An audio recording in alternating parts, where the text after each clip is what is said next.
My friend, it's Alexander. Before we begin, I want you to hear this clearly. You are not broken, lazy, or weak. You are a focused mind living in a very unfocused world. And that world is constantly trying to steal your attention. Think about how your day usually starts. You wake up, and before you feel your breath or remember your purpose, your hand reaches for your phone. Messages, notifications, tiny red dots asking for a piece of you. By the time you stand up, your mind is already scattered. Later, you ask, where did my day go? After a while, you ask, where did my motivation go? And somewhere deeper, there is a quieter, heavier question. Where did I go? Around you, a silent system is training your mind to live on the surface of life. Apps and feeds keep you in a constant state of reaction, always checking, always scrolling, always half present. You sit down to do something important, and within minutes your mind is begging for distraction. You try to read, and nothing sticks. You are not the problem. Your attention has simply been taught to live at the surface. Today, I want to invite you into a different path, a life built on depth. Think of 3 layers of your life. First, your strategy, how you work. Second, your state, how you feel while you work. Third, your philosophy, what you choose to work on at all.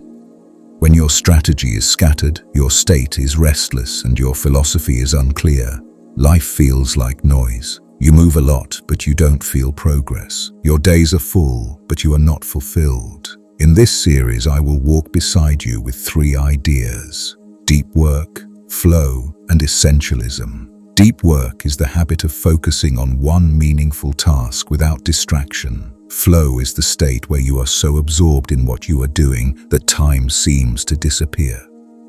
Essentialism is the courage to say no to the trivial so you can finally say a full yes to what matters. But before we can use these ideas, we must tell the truth about where you are now.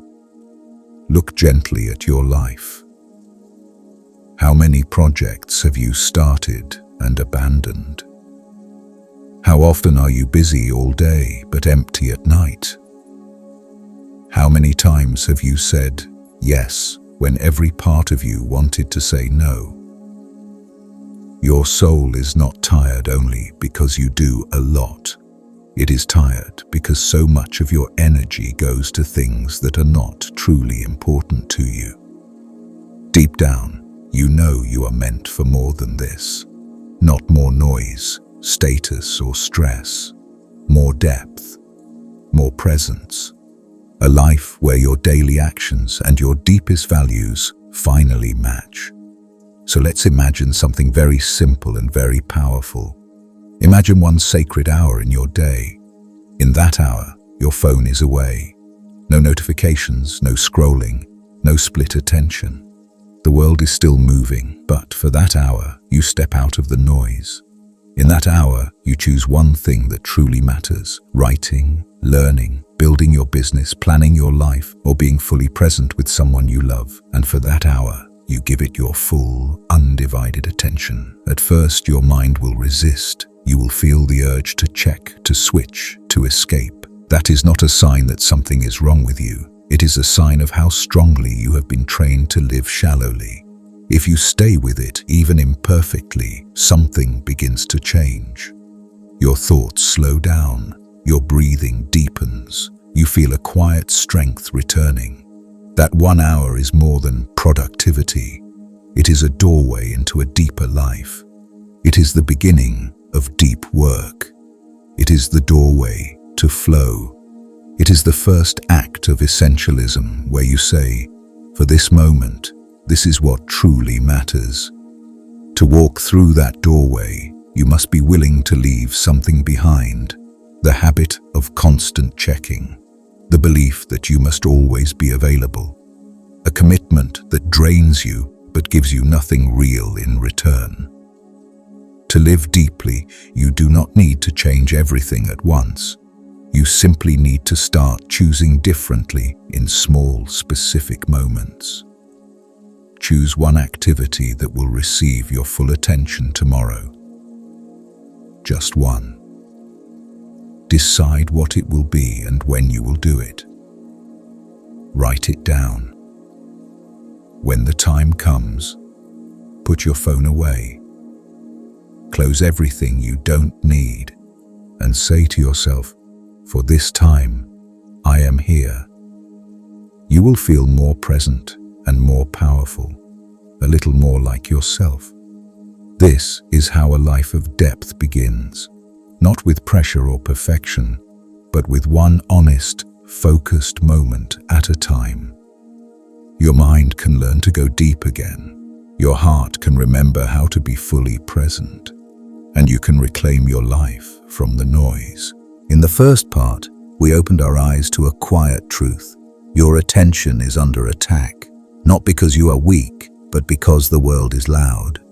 Today, I want to move from awareness to strategy, from "I know I'm distracted" to "This is how I begin to live differently." Think of your life as a building under construction. Every distraction, every interruption is like someone constantly shaking the scaffolding. You can still build, but it takes longer, it is more exhausting, and sometimes the structure is not as strong as it could be. Deep work is the opposite of that shaking. It is the moment when everything becomes still around you and you finally have the space to build something that will last. Deep work simply means this: choosing one meaningful task and giving it your full attention without distraction for a stretch of time. No switching, no scrolling, no checking every few minutes.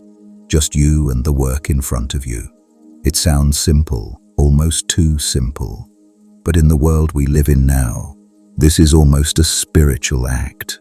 When you work deeply, you are not just getting more done. You are training your mind to be whole again. You are teaching your brain that it does not have to live split into 1,000 little pieces. You become calmer and more grounded. You start to see that your best ideas do not appear in a rush, but in the quiet. But how do we do this in real life, with phones, obligations, and noise everywhere? We begin small. We begin with one focused block of time. I want you to imagine that tomorrow you create a small sanctuary of attention. In that time, you choose a single important task, something that matters to your future self. Studying a skill, building your business, writing, planning, learning, solving a real problem. And then you make a simple promise to yourself: in this time, I am here, fully. To protect this sanctuary, you remove the obvious thieves. You put your phone in another room or switch it to airplane mode. You close extra tabs. You tell the people around you that for the next short period, you are not available unless it is truly urgent. You are not disappearing from the world. You are returning to yourself. At first, it may feel uncomfortable. Your hand might reach for your phone by habit. Your brain might try to escape the work by thinking of other things you should check or do. Do not judge yourself for this. This is simply your mind showing you how deeply it has been trained to be scattered. Notice it and gently come back to the task. If you stay with the work, even for a few minutes past the point where you wanted to escape, you will feel a subtle shift.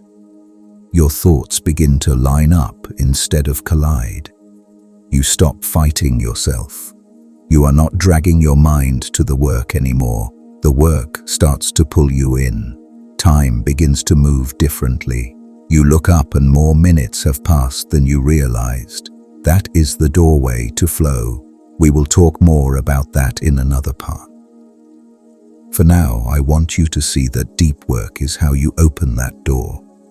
You do not drift into it by accident. You choose it. There is one more important part of this strategy. Deep work is not only about focus, it is also about limits. Your brain cannot stay in that intense state all day long, and it does not need to. You do not need 10 hours of perfect focus. You need a few honest blocks of full presence. Imagine if, every day, you gave just 2 hours to deep work. Not perfect, but real. 2 hours where you are building the skills, projects, and life that matter to you. Over weeks and months, those hours would quietly separate you from who you used to be. You do not need to wait for the perfect conditions. You do not need a cabin in the mountains, a silent office, or a completely free calendar. You start where you are, with what you have. You start by defending one block of time as if it were sacred, because it is. It is your life, concentrated. So here is your experiment for the next days. Choose one deep work block each day. Decide in advance when it will be and what you will work on. Remove the main distractions and then enter that time with intention. You can even say it out loud, quietly. For this time, I am here. When the time is over, you can go back to messages, social media, and noise, but you will return as a different person than the one who left. Every deep work block is a vote for the person you are becoming. You are not just trying to get tasks done. You are rebuilding your mind. You are proving to yourself that you can still go deep, that you can still choose what deserves your attention, that you are not just a passenger in your own life. The moment where you stop only understanding the problem and start living the solution, one focused block at a time. There is a moment that appears sometimes when you are fully absorbed in something. You stop thinking about yourself. You stop asking, how do I look? How am I doing? Am I enough? There is only the doing, the page, the movement, the code, the design, the craft. Time moves differently there. Minutes disappear. Hours pass and you do not feel drained. You feel strangely full. When you finally stop, you are tired, but it is a clean, honest tired, a peaceful tired. This is flow, not a trick, not a productivity hack, a state of being where your mind, your body, and your attention are all in the same place at the same time. Most people taste this state by accident, playing a sport, drawing, writing, fixing something, talking deeply with someone they trust. But you do not have to wait for flow to come to you. You can invite it. You can shape a life that makes it visit you more often. Flow appears when 3 things come together: a clear goal, a meaningful challenge, your full attention. If the challenge is too small, you feel bored. If the challenge is too big, you feel anxious. But when it is just beyond your comfort, when it stretches you without breaking you, something beautiful happens. The noise in your head finally has a reason to quiet down. Think about how different this is from the shallow state most of us live in. Scrolling without purpose. Jumping from app to app. Never fully here. Never fully anywhere. In that shallow state, your mind becomes a room with too many people all talking at the same time. It is no wonder you feel tired and numb. There is no rhythm, no depth, just fragments. Flow is like slowly asking everyone in that noisy room to step outside until only you and the task remain. The mind that was scattered becomes a laser. This state is not only powerful for your work, it is healing for your nervous system. When you are in flow, you are not obsessing about the past or fearing the future. You are living in the only place where life actually happens, the present moment. Your breath settles, your body relaxes, even if you are working hard. The endless inner commentary becomes quiet. You are no longer watching yourself from the outside. You are just living. Deep work opens the door to this. By creating those focused blocks, you give flow a chance to find you. You cannot force it, you cannot demand it, but you can build the conditions that invite it. Choose something that matters to you, even in a small way. Make the goal clear. In this hour, I will write this page, or I will solve this problem, or I will learn this concept. Make sure it is not so easy that your mind drifts and not so hard that you want to run away.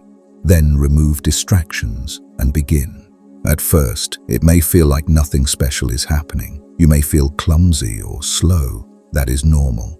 Flow rarely appears in the first few minutes. It comes when you are warmed up, when you have stayed with the work long enough for the surface noise to fade.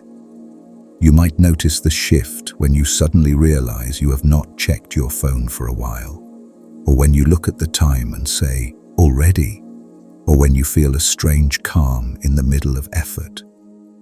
In those moments, pay attention not only to what you are doing, but to how you feel. You are touching a state that human beings have always known in their deepest crafts. The monk at his desk, the sculptor with the stone, the child absorbed in play. You are experiencing your mind as it was designed to work, focused, engaged, alive. The more often you visit this state, the more your life begins to change. Instead of chasing constant stimulation, you start seeking meaningful challenges. Instead of running from difficulty, you lean into it, knowing that flow lives just beyond that first resistance. You slowly trade cheap dopamine for real fulfillment. And something else happens too. Your relationship with yourself softens. Because in flow, you are not constantly judging yourself. You are not a problem to be fixed. You are a presence creating. When you leave that state, you carry a quiet confidence with you. I can still go deep. I am capable of more than I thought. I am not just a consumer. I can build, learn, and shape my world. You do not need to live in flow all day. No one does. Life will always include noise, chores, and shallow tasks. But if every day holds even a few moments of this deep absorption, your sense of meaning grows. You feel less like life is happening to you and more like you are participating in it. So as you continue creating your deep work blocks, do not only measure them by what you finish. Notice how often you touch this state. Notice which activities pull you into it most naturally. That is a clue. It points toward the kind of work and life that your soul is hungry for. Flow is not an escape from reality. It is a deeper meeting with it.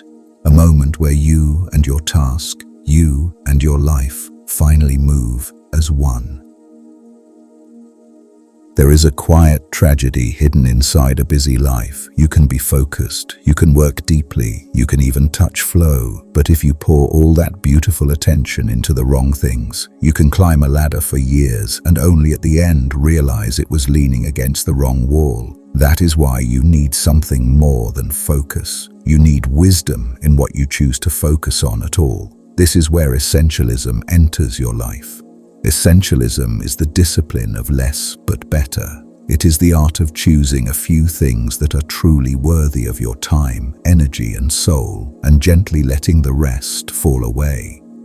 It is not about doing nothing. It is about no longer being available for everything. Look at your days with honest eyes. How much of your time is spent responding, reacting, pleasing, and maintaining? How many commitments did you accept because you were afraid to disappoint someone or because you did not pause long enough to ask, is this truly mine to carry? Your heart knows the truth. There are things in your life that drain you, that pull you away from who you are becoming. There are also a smaller number of things that quietly light you up, that move your life forward, that feel deeply right, even when they are difficult. Essentialism is choosing to build your life around those few deep yeses. To do that, you must rediscover a word that modern life has tried to make you afraid of. No. Not a harsh, angry no. A calm, grounded, honest no. Every time you say yes to something you do not really want, you are saying no to something unseen. Your rest, your health, your growth, your craft, your relationships, your calling. Essentialism asks you to flip the script. Instead of asking, how can I fit all of this in? You begin to ask, what is truly essential here? What would actually matter in the long run if I did it with my whole heart? If you could only keep 3 areas of deep focus for the next year, what would they be? Maybe your health, your most important relationship, your craft, business or studies, your healing, your inner life. You do not have to ignore everything else, but these become your anchors, your North Stars. When a new demand appears, you gently ask, does this serve what is essential for me? If the answer is no, you are allowed to let it pass. Essentialism is not only about big, dramatic decisions. It lives in small choices, made quietly, over and over again, closing a tab instead of opening another, saying, I need to think about this before I commit, choosing to rest instead of numbing yourself with more noise, going deep on one project instead of starting 3 more. And sometimes, essentialism asks for something harder, releasing a good thing to make space for a great thing. There are paths you have outgrown, identities you are still performing for others, responsibilities you picked up when you did not know how to say no. You are allowed to set them down. Imagine your life as a garden. If you plant everything, soon nothing has space to grow. The flowers struggle not because they are weak, but because they are crowded. Your attention is the soil, your energy is the water. No garden can hold an infinite number of plants. When you begin to remove what is non-essential, something beautiful happens. Your deep work blocks become sharper because they are aimed at what truly matters. Flow visits more often because your challenges are aligned with your heart. Rest becomes deeper because you are no longer carrying 100 quiet, invisible obligations in your mind. You start to feel a sense of inner alignment. Your days are not perfect, but they begin to make sense. So here is a gentle practice. Take a sheet of paper and draw 2 columns. At the top of the first, write essential. At the top of the second, write non-essential. In the essential column, list the few activities, relationships and projects that move your life forward and make your soul feel alive. In the non-essential column, write the things that drain you, that you do out of guilt, fear or habit. You do not have to change everything today. But begin with one simple act. Choose one thing from the non-essential column that you can reduce, delegate or release. Even a small change sends a powerful signal to your nervous system. My life is allowed to be lighter. My time is allowed to be mine again. Less but better is not minimalism for its own sake. It is an act of self-respect. You are not here to live as a constant answer to other people's demands. You are here to bring your whole self to what truly matters. When deep work, flow, and essentialism come together, something shifts at the core of your life. You are focused not just because you forced yourself to be, but because you have removed what no longer belongs. Your attention is no longer scattered across 1,000 trivial obligations. It rests more and more on the few things that make your life feel deeply yours. There is a moment in every real change where the idea stops being interesting and starts becoming a responsibility. You now know that your attention is being pulled apart. You have felt the pull of deep work, the still strength of flow, and the clarity of essentialism. The question that remains is simple and uncomfortable. What will you do with what you know?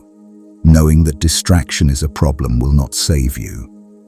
Knowing that flow exists will not transform you. Knowing what is essential will not lighten your life.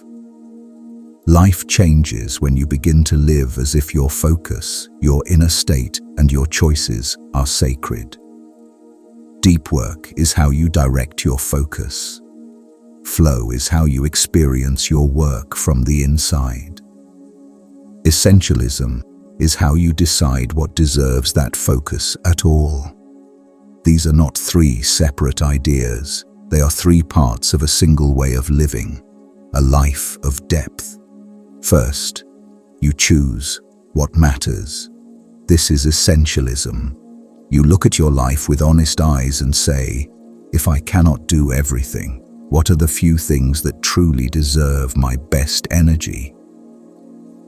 Maybe it is your health, your craft, your healing, your most important relationship, your spiritual life, your business or studies.